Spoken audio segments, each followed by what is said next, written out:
ہم نے یہ دیکھا دنیا بھر میں مذہبی جماعتوں نے مذہبی آدرش کو سامنے رکھ کے سیاست میں بھی کامیابی حاصل کی. ہمیں مصر اس کی مثال نظر آتا ہے، ہمیں مثال کے طور پر ترکی اس کی مثال نظر آتا ہے. ہمیں خود ہندوستان کے اندر جمعیت علماء اسلام ایک خالص مذہبی جماعت تھی لیکن سیاست میں نظر آئی. خود پاکستان میں اس وقت وہ مذہبی جماعت موجود ہے اور سیاست میں اقتدار میں اپنا حصہ لے کے چل رہی ہے. تو یہ جو بنیادی آپ کا مقدمہ ہے کہ مذہبی جماعت سیاسی جماعت اصلاً نہیں بن سکتی، تو مذہبی جماعتوں نے کام کر کے دکھایا. آپ تیونس میں بھی دیکھیں، راشد الغنوشی کی النازع ہے، وہ بھی مذہبی پس منظر کی جماعت تھی لیکن اقتدار تک حاصل کر لی. یہ بالکل دو الگ الگ باتیں ہیں. ان میں چند باتوں کی پہلے تصحیح بھی کر لینی چاہیے. یعنی میں نے جو بات عرض کی تھی وہ یہ تھی کہ انسانی شخصیت اپنی تعمیر کے مختلف مراحل سے گزرتی ہے. اس میں جو آپ کا تعارف 30-40 سال 50 سال میں بن جاتا ہے، وہ عالم کا ہے، وہ کسی ڈاکٹر کا ہے، وہ کسی اور شعبے کے ماہر کا ہے. اس تعارف کو ایک دوسرے تعارف میں تبدیل کرنے کے لیے ایک نیا جنم لینا ہوتا ہے. اس کا اس سے تعلق نہیں ہے کہ وہ عالم ہے. کسی بھی شعبے میں انسان کی جو شخصیت بنتی ہے وہ اپنا ایک تاثر بھی قائم کرتی ہے، اپنی ایک قبولیت بھی پیدا کرتی ہے. اس کے پیچھے بہت سے اسباب ہوتے ہیں. تو یہ ایک اصولی بات کہی گئی تھی تاکہ یہ بات واضح رہے کہ یہ صرف علماء کے ساتھ خاص نہیں ہے بلکہ اس نفسیاتی تاثر کی تحلیل ہے کہ کیسے ایک آدمی خاص شعبے میں اپنا نام پیدا کرتا ہے، وہاں وہ لوگوں کے لیے فی الواقع قیادت کی جگہ پر چلا جاتا ہے. جب وہ ایک دوسرے میدان کا انتخاب کر کے اترتا ہے تو اس نوعیت کی قبولیت نہیں پا سکتا. اس کے بعد جو سوال آپ نے کیا ہے تو ان سب کی تاریخ کا ذرا مطالعہ کریں. یہ بالکل واضح ہو جائے گا کہ جیسے ہی انہوں نے یہ فیصلہ کیا تو چند کوششوں کے بعد وہی طریقہ اختیار کیا جس کی طرف میں نے اشارہ کیا تھا کہ ایک تحریک اٹھی ہے، انہوں نے لوگوں کے ذہنوں میں تبدیلی پیدا کی ہے، انہوں نے کسی خاص نصب العین یا مقصد کی محبت پیدا کر دی ہے، انہوں نے کارکنوں کی ایک بڑی تعداد اسی طریقے سے پیدا کی ہے. اب وہ ایک سیاسی جماعت میں یا تو تبدیل ہوں گے یا ایک سیاسی جماعت بنائیں گے. یہ جتنی مثالیں آپ نے دی ہیں ان سب میں دیکھ لیں، ان کو بعد میں ایک سیاسی جماعت میں اپنے آپ کو تبدیل کرنا پڑا.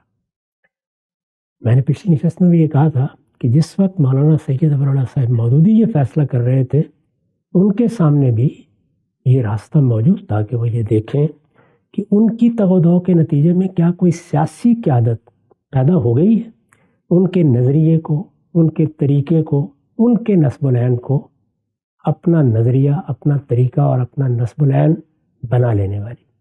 اگر ایسا ہے تو وہ ایک سیاسی جماعت اس کی قیادت میں بنا دے. سیاسی جماعتیں سیاست کی جدوجہد کرتی ہیں لیکن انہوں نے جو طریقہ اختیار کیا وہ اسی مذہبی جماعت کو ایک سیاسی جماعت میں تبدیل کرنے کا تھا. اخوان کی تاریخ میں بھی بالکل اس کے برعکس ہوا، باقی جگہوں پر بھی ایسا ہی ہوا ہے. اور جو جزوی مثالیں ہیں کہ کہیں بعض عوامل کے تحت کسی مذہبی جماعت یا کسی مذہبی عالم کو اقتدار حاصل ہو گیا یا اقتدار میں اس کو کچھ حصہ مل گیا، اس کا میں نے اسی وقت ذکر کر دیا تھا کہ وہ مستثنیٰ مثالیں ہیں. جب عمومی آپ کوئی قاعدہ بناتے ہیں تو تجزیہ بھی عمومی ہی رہنا چاہیے. بھارت اس کے بعد میرا خیال یہ ہے کہ اس سے بھی زیادہ اہم چیز یہ ہے کہ اب یہ دیکھا جائے کہ اگر جماعت اسلامی کو اس میدان میں رہنا ہے تو اس کو اپنے اندر کیا تبدیلیاں کرنی چاہیے. یہاں بھی میں وہی بات عرض کروں گا جو میں نے بہت وضاحت سے پچھلی نشست میں بیان کی تھی کہ اس وقت بھی یہی راستہ تھا، اب بھی یہی راستہ ہے. یا حقیقت میں سیاسی جماعت بن جائے گی، یعنی سیاست کرنا یہ اور چیز ہے اور حقیقت میں سیاسی جماعت بننا یہ بالکل ایک دوسری چیز ہے. اور یا یہ ہے کہ پھر اپنے حلقہ اثر میں کوئی سیاسی جماعت بنا لیجیے. آپ اگر عملی طور پر دیکھیں تو جماعت اسلامی میں جتنے لوگ سیاست سے دلچسپی رکھنے والے آئے یا جن کا اصل رجحان سیاسی تھا یا وہ اپنے اندر سیاست کرنے کی کچھ فطری صلاحیتیں رکھتے تھے یا اس میدان کو اپنا اصل میدان بنانے کا پیشن ان کے اندر موجود تھا، وہ کچھ دیر گزارنے کے بعد اپنی اپنی سیاسی جماعتوں میں چلے. اور اگر کوئی نئی سیاسی جماعت بنی جیسے کہ بنی ہمارے ملک میں تو ایک بڑی تعداد، میں متعین کر کے ذکر نہیں کرنا چاہتا، ان سب لوگوں کی وہاں چلی اور اس میں جماعت اسلامی کے اکابر کے قریبی اعزاء تک چلے گئے، بہت فعال رہنے والے لوگ بھی چلے گئے. آخر کوئی سبب تو ہوگا نا. اس کا مطلب یہ ہے کہ جو سیاسی جماعت کی سائنس ہے اس کو سمجھنا چاہیے وہ کیا چیز ہے. تو میرا مشورہ تو اب بھی یہی ہے، اور میں یہ عرض کر رہا ہوں کہ تدابیر کے معاملے میں بحث تو کی جا سکتی ہے، لیکن دنیا کے مطالعے سے اور تجربے سے تدابیر پر نظر ثانی کرتے رہنا چاہیے. 2 راستے میں نے عرض کیا تھا، یعنی آپ ایک الگ سیاسی جماعت بنائیں. آپ کے شاید علم میں ہوگا کہ میں نے قاضی حسین احمد صاحب کی خدمت میں یہی تجویز لکھ کر پیش کی تھی. میرے پاس تشریف لائے، اس پر بہت بات بھی ہوئی، اور انہوں نے اس کے بعد اقدام کر ڈالا، لیکن اقدام بھی جلد بازی میں کیا، اور عین انتخابات کے موقع پر ایک جماعت بنا کے اس کو انتخاب لڑنے کے لیے میدان میں ڈال دی. اس میں جو ہونا تھا وہی ہوا، اس کا کوئی اچھا نتیجہ نہ نکلنا تھا نہ نکلا. اسلامی محاذ کے نام سے وہ بنایا گیا تھا، اس کا باقاعدہ اعلان ہوا، اس کا پورا نظم بنا، اور مجھے بھی چند دن کے لیے اس میں انہوں نے گھسیٹ لیا تھا. بہت محبت کرنے والے بزرگ تھے، تاہم جلد بازی کی وجہ سے وہ بات آگے نہیں بڑھ سکی. اب ایک ہی راستہ رہ گیا، اور وہ یہ کہ مذہبی جماعت کو سیاسی جماعت میں تبدیل کرنے کے عمل کی تو ابتدا ہو چکی ہے. اب اس کو باقاعدہ سیاسی جماعت بننا چاہیے. اس کے لیے میرے نزدیک 3 چیزیں بہت ضروری ہیں، اور میرا خیال ہے اسی پر ہمیں یہ گفتگو ختم بھی کر دینی چاہیے. پہلی ضروری چیز یہ ہے کہ وہ اپنے دستور میں وہ لازمی تبدیلیاں کریں جو جمہوری معاشرے میں ایک سیاسی جماعت کے دستور میں ہونی چاہیے. اس وقت جو دستور بنایا گیا ہے وہ ایک مذہبی جماعت کا دستور ہے، جو زیادہ سے زیادہ اگر کوئی اپنے لیے لائحہ عمل بنائے تو وہ انقلابی لائحہ عمل ہونا چاہیے. وہ سیاسی انتخابات کے لائحہ عمل کے لیے نہایت ناموزوں دستور ہے. میں اگر مثال دوں محض تقریب فہم کے لیے، تو اس نظم اور دستور کو آپ دقت نظر کے ساتھ دیکھیں. خود مجھے اس نظم میں کچھ وقت گزارنے کا موقع ملا ہے، وہ بالکل وہی نظم ہے جو کمیونسٹ پارٹی کے نظم. اچھا، وہ جمہوری سیاست کے لیے بنایا ہی نہیں گیا. جمہوری سیاست کے تقاضوں کو سامنے رکھ کے دنیا میں بہت اچھی سیاسی جماعتیں موجود. آپ نے جن ملکوں کی مثال دی ہے ان میں بھی سیاسی جماعتیں بنی ہیں. اردوان صاحب بھی ایک سیاسی جماعت ہے، اخوان نے بھی ایک سیاسی جماعت بنائی تھی. آپ کے لیے شاید دلچسپی کا موضوع ہندوستان کی جماعت نے بھی ایک سیاسی جماعت بنائی ہوئی ہے. جماعت اسلامی ہندوستان میں الگ سے ایک سیاسی جماعت بنائی ہوئی ہے. تو سیاسی جماعت جن اصولوں پر بنتی ہے، جس طرح کے دستور پر بنتی ہے، اس کا جو نظم ہونا چاہیے، جو آپ ملک میں فضا چاہتے ہیں وہ فضا آپ کو سیاسی جماعت میں پیدا کرنا ہوتی ہے. اسی طرح کی آزادی، اسی طرح کے مباحث، اسی طرح بات کہنے کے مواقع، اسی طریقے کے کھلے انتخابات، اسی طریقے سے قیادت کو قیادت کی حیثیت سے دیکھنا. اور میں نے عرض کیا تھا کہ جو 2 لازمی عناصر ہیں کہ قائدین اور کارکن، سیاسی کارکن نہ کہ مذہبی جماعتوں کے کارکن، وہ تقدس کی اور عقیدت کی ایک خاص فضا میں وابستہ ہوتے ہیں. اور اگر وہ کسی دماغی عمل کے نتیجے میں بھی متوجہ ہوں، جیسے کہ مولانا سید اللہ صاحب کے ہاں متوجہ ہوئے، تو اس کی نوعیت سیاسی ایفیلیشن یا سیاسی تعلق کی نہیں ہوتی. سیاست میں جو لوگ نمایاں ہوتے ہیں یا جو کام کرنا چاہتے ہیں، جو اس کی ایک فطری طلب لے کے یا ایک فطری اس کا رجحان لے کے پیدا ہوتے ہیں، ان کے لیے آنے کے مواقع پیدا ہوں. یعنی دستور ایسا ہونا چاہیے. اس وقت کا دستور تو اگر کوئی بولا بٹکا رہنما یا سیاسی مزاج کا آدمی آ جائے تو اس کو بھی کارکن بنانے کے کمالات دکھاتی ہے. تو قیادت کو قیادت کی جگہ رکھ کے، کارکنوں کو کارکنوں کی جگہ رکھ کے، جیسے دنیا بھر کی اچھی سیاسی جماعتوں کے دستور ہیں، دستور میں وہ لازمی تبدیلیاں کر لینی چاہیے. دوسری چیز جس پر میں اس سے پیچھے غالباً 5ویں 6ٹھی نشست میں گفتگو کر چکا ہوں کہ اب ان کو اس پہ غور کرنا چاہیے کہ ہمارے ہاں ہماری تہذیبی روایت، ہماری قانونی روایت اور ہماری مذہبی روایت، ان سب کا تقاضا یہ ہے کہ اپنے قانونی نظام کو ہم باقاعدہ طور پر مسلم لاء کی روایت سے وابستہ کریں. جی، فقہ اسلامی. اس کو کبھی مطالبہ نہیں بنایا گیا، اس پر زور نہیں دیا گیا. یہاں ترتیب الٹی ہوئی. یعنی جب مولانا سید اللہ صاحب مودودی نے مطالبہ نظام اسلامی کی دعوت دینا شروع کی تو اس میں موجودہ نظم کو مان کر اس میں تغیرات تجویز کیے گئے. میں نے یہ تجزیہ کر کے بتایا تھا کہ یہ گھوڑے کے آگے گاڑی باندھنا تھا. اس سے وہ سارا نظم درہم برہم ہو گیا ہے.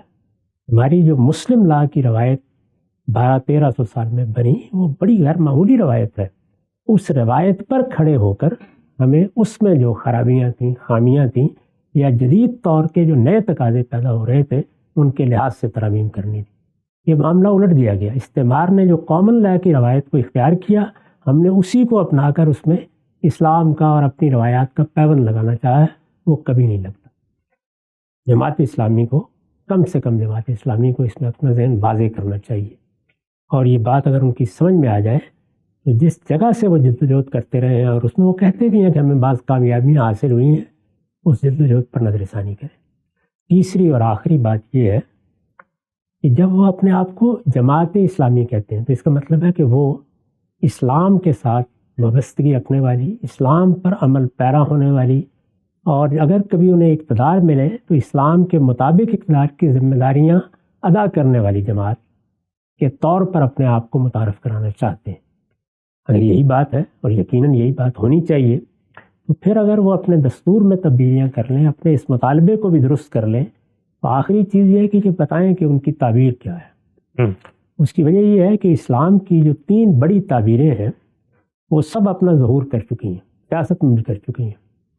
سلفی تعبیر کے مطابق 150 سال سے ایک حکومت کم و بیش، یعنی 1913 سے بھی اگر آپ لے لیں، ایک سلطنت، ایک ریاست سعودی عرب کی صورت میں موجود ہے۔ وہاں پر اس تعبیر کا ظہور ہوا ہے، اور ہر لحاظ سے اسی تعبیر کے مطابق جس کو وہ تعبیر مذہب یا مذہبی احکام سے تعبیر کرتی ہے، ان کا نفاذ بھی کیا گیا ہے۔ لوگوں نے اس کو دیکھا ہے، وہ واقف ہیں اس تعبیر کے نتیجے میں کس طرح کی حکومت بنتی ہے۔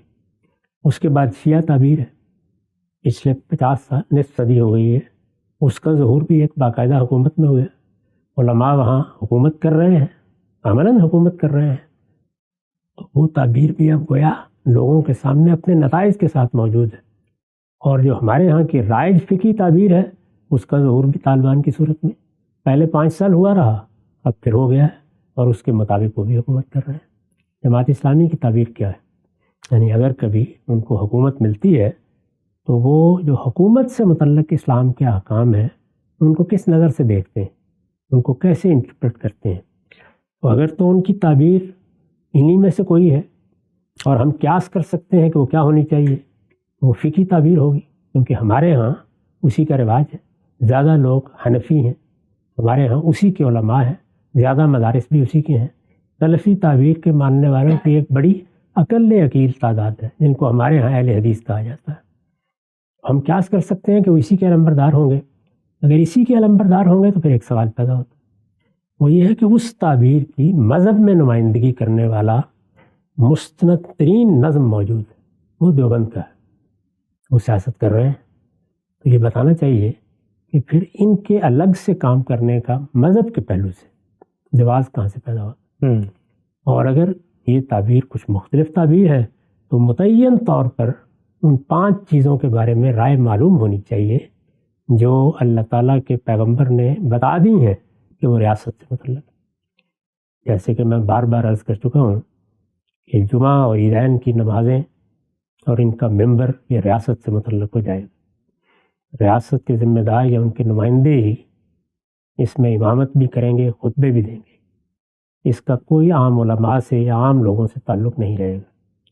زکوٰۃ کے سوا سب ٹیکس ختم ہوں گے، تنہا زکوٰۃ ہی ایک ٹیکس کے طور پر رہ جائے گی۔ قومی املاک کی آمدنی البتہ حکومت کا حق ہے، اور وہ قومی املاک ہی رہنی چاہیے۔ 3 اور 2 چیزوں سے سب واقف ہیں، ایک حدود اور دوسرے جہاد۔ ہمارے ہاں حدود سے معاملے میں کچھ قانون سازی بھی ہوئی ہے، اور بعض دوسری چیزیں بھی اسی نام سے ریاست کے نظم میں داخل ہو چکی ہیں، مثلاً توہین رسالت کا قانون، مثلاً ریاست کی تکفیر۔ ان سب چیزوں کے بارے میں منفی یا مثبت کیا رائے ہے، کیا نقطہ نظر ہے، کیا دیکھیں گے ہم؟ اور سب سے بڑا اور آخری سوال یہ ہے کہ جو تینوں تعبیریں ہم نے دیکھیں اور ان کی بنیاد پر جو ریاستیں وجود میں آئیں، ان سب میں لوگوں کے شخصی معاملات میں مداخلت نہ صرف یہ کہ کی گئی ہے بلکہ سارے مسائل ہی اسی سے پیدا کیے گئے ہیں۔ میں بار بار توجہ دلا چکا ہوں کہ اس کا حق نہ مذہب نے کسی کو دیا ہے، نہ علم و عقل دیتے ہیں۔ جماعت اسلامی کا نقطہ نظر اس معاملے میں کیا ہے؟ یہ چند چیزیں جو میرے خیال میں بہت ادب کے ساتھ ان کی خدمت میں ہم عرض کر سکتے ہیں۔ اگر وہ اس پر غور کرنا پسند کریں گے تو امید ہے کہ جس صورتحال سے وہ دوچار ہیں اس سے نکل جائیں۔ نقطہ غم صاحب بالکل واضح ہو گیا، بہت ہی گہرائی کے اندر ہم نے ان 13 نشستوں میں اس پورے مسئلے کا تجزیہ کیا، جماعت اسلامی کی فکری تحریک کے اندر رونما ہونے والے بڑے واقعات کا تجزیہ بھی کیا گیا، اور یہ بھی دیکھا ہم نے ساتھ ساتھ کہ زمانے کی گردش نے کچھ چیزیں ان کو اگر سکھائیں اور کچھ حرکیات کے نتیجے میں وہ ایک جگہ تک پہنچ گئے تو اب وے آؤٹ کیا ہے۔ ایک چیز ہم سب جو جماعت اسلامی کے ہر کارکن کو جو اس وقت سن رہا ہوگا، چاہے وہ لیڈرشپ ہو یا عام آدمی ہو، اس کو جو پریشان کر رہی ہے پوری گفتگو سننے کے بعد، اگر دستور میں تبدیلی کر کے اس کو ایک سیاسی جماعت بنا دیا جاتا ہے اور مذہبی پس منظر ہی کی سیاسی جماعت ہے، اسلامی اس کا نام ہے، تو وہ 4 چیزیں جو آپ نے بتائی ہیں اسلام کے لحاظ سے بھی کر لیں، لیکن جو موٹیویشن پیدا ہوئی تھی سب کی وہ تو اقامت دین کی فکر کے نتیجے میں سیاسی جدوجہد اور اقتدار کا حصول تھا۔ اگر آپ اس کو سیاسی جماعت میں سے نکال دیتے ہیں تو پھر جماعت اسلامی ہو یا کوئی اور جماعت ہو، اس کے اندر مولانا مودودی کہاں کھڑے رہ جاتے ہیں، اس لیے کہ جو لوگ اس تحریک میں شامل ہوئے وہ تو فکر مودودی سے متاثر ہو کر جماعت اسلامی کا حصہ بنے، تو اگر یہ صرف سیاسی جماعت بن جاتی ہے اور کچھ اسلامی مطالبات بھی کرتی ہے تو جو محرک تھا اندر آنے کا، اس محرک کا تو خاتمہ ہو گیا۔ دیکھیے بات یہ، اس نے ایک دوسری صورت اختیار کر لی، یعنی اس وقت تو ایک مذہبی جماعت میں شامل ہونا، صالحین کی ایک جماعت بنانا، اور گویا امت کے اندر ایک نئی امت تشکیل دینے کا محرک تھا۔ اس کا ہم تجزیہ کر چکے ہیں بہت تفصیل کے ساتھ، اس پر ایک نظر ڈال کے دیکھ لیں۔ میں نے بتا دیا ہے کہ اس کے تقاضے سے جو کرنے کے کام تھے وہ سب کے سب اس کے بغیر بھی کیے جا سکتے ہیں۔ اس کے لیے جماعت بنانا یا اس طرح کی تنظیم قائم کرنا، یہ بجائے خود بہت سے فتنوں کو دعوت دینا ہے، اس پر ہم گفتگو کر چکے ہیں۔ اب جو چیز باقی رہ گئی ہے اور جو کہہ سکتے ہیں آپ کہ اس ساری بات کی روح ہے، وہ تو یہی ہے نا کہ ہمارے ملک میں جو حکومت بھی بنے وہ اچھے لوگوں کی حکومت ہو۔ آپ کہہ لیں صالحین کا لفظ اگر ذرا زیادہ بھاری ہے، چھوڑ دیں، اچھے لوگوں کی حکومت ہو، وہ لوگوں کے ساتھ انصاف سے معاملات کریں، ہر فیصلہ میرٹ کی بنیاد پر ہو، اور ہمیں ہمارے پروردگار نے جو اجتماعی زندگی کے بارے میں احکام دیے ہیں ہم ان پر عمل پیرا ہوں۔ یہی بنیادی بات ہے۔ اقامت دین کیا ہے، اس کا مطلب کیا ہے، اس اصطلاح کے تقاضے کے اس سے قطع نظر، اس سے جو چیز پیش نظر تھی خاص اجتماعی زندگی وہی چیز تھی، تو یہ چیز سیاسی جماعت نے اپنے منشور کا حصہ بنا لی۔ اب صورتحال کیا بنی؟ صورتحال یہ تھی کہ پہلے ایک مذہبی جماعت سے سیاست کرائی جا رہی تھی، میں یہ کہہ رہا ہوں ایک بہت اچھی سیاسی جماعت میں اس کو تبدیل کریں، اس سے مذہب کی اجتماعی زندگی میں خدمت کا کام لیں۔ جس طرح سے آپ خدمت خلق کا کام کر رہے ہیں، ظاہر ہے کہ وہ کام بھی اس کام کے لوازمی کی حیثیت رکھتا ہے۔ ایسا تو نہیں ہے کہ اس کام سے مذہب کی خدمت الگ سے ہو رہی ہے، یعنی وہ بھی لوازمی کی حیثیت رکھتا ہے۔ تو ایک تقاضا یہ بھی ہے کہ آپ اپنے نظم کا جائزہ لے کے دیکھیں کہ جو ہم نے سیاسی کام اپنے لیے منتخب کیا ہے اس میں اور ہمارے نظم میں کہیں عدم مناسبت تو پیدا نہیں ہو گئی۔ تو جب آپ اس کو دور کریں گے تو بس ترتیب میں وہی فرق پڑے گا جس کو میں اس سے پہلے بھی کئی مرتبہ سمجھا چکا ہوں کہ ہمارے ہاں لوگ ایک مذہبی آدمی کو ایوان اقتدار تک پہنچاتے ہیں۔ اسلام کا پیغام یہ ہے کہ اصحاب اقتدار، ارباب حل و عقد، سیاسی زعماء وہ مسجد تک آئیں۔ تو اس ترتیب کو الٹ دینے کی ضرورت ہے۔